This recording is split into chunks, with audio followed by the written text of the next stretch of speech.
Care este de fapt adevărul despre prețurile finale din vacanța ta pe vasul de croazieră?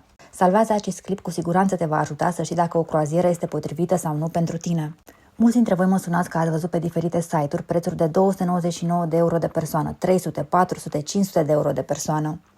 Ei bine, aceste prețuri nu sunt prețuri finale. Sunt reale, însă nu sunt finale. Ele reprezintă de regulă preț de persoană în cabina interioară, cu sau fără tips sau taxe portoare incluse, fără pachetele de băuturi, fără internet, tips, excursii, masaj, spa, anumite activități sau mesele de la restaurant incluse.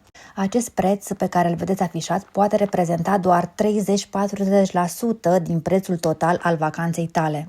Înainte de a vă da câteva prețuri finale, am să vă spun că puteți alege o croazieră de grup sau o croazieră individuală. De exemplu, croazieră de grup în insulele Canare pornește de la 1150 de euro de persoană, cu zbor, transfer, cazare, înainte cu o zi de îmbarcare, iar tu îți poți alege pachetele de băuturi.